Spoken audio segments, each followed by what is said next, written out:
Quick question.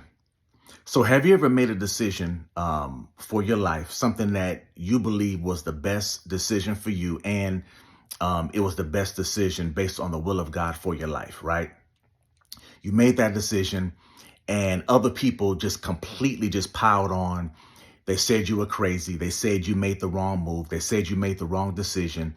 And they were judging your move or your decision based upon just what they saw on the outside looking in. But you knew all of the inside information, the details, all the things that led to your decision, and you knew that if you would have just sat down with this person, if they would have just sat down, had a cup of coffee with you over dinner, and you explained to them all of the inside information and the things and the reasons why you made the decision, you know that they would change their mind about what they said about you and what they said about your decision. And so I've been in that situation. I know you've been in that situation where people have judged a decision you made and they didn't have any clue of all of the inside information and the details of why you made the decision or made the move that you made. You've been there. I've been there. I'm sure we've all been there. And, it can be very hurtful, when people are making judgment calls about the decisions you make and they don't even know what they're talking about. They don't even know the details of the move you made. And here's the thing.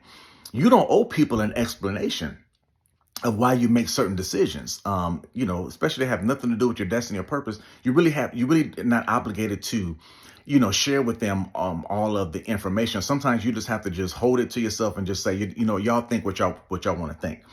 But anyway, it can be a very hurtful thing when people are thinking things that is totally ridiculous and they're calling your decisions crazy when they don't have no idea of what they're talking about.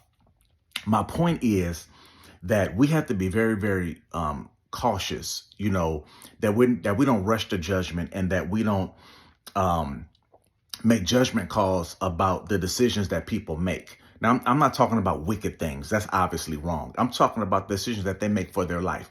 You don't know the inside information. You don't know why they made certain decisions. You don't know the catalyst or the thing that was motivating them to make the decision that they made.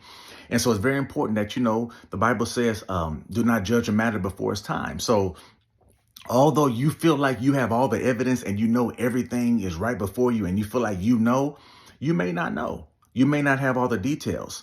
You may be right, but you may be wrong. And so I've learned, because I know how it feels to have that projected onto, I've learned to just, when I see somebody making a decision, I've learned to, before I start putting my mouth on it, just back up. And really, if it has nothing to do with me, I don't care. Just do your thing. But, if it's something that I need to, speak into, sometimes I'll back up. I've learned to back up, pray, and gather information, ask questions, before you just start talking and just acting like you know everything about this person. So especially in social media, man, let's just slow down before we analyze people's lives and just determine, if a decision they made is smart or dumb. So that's all I'm saying.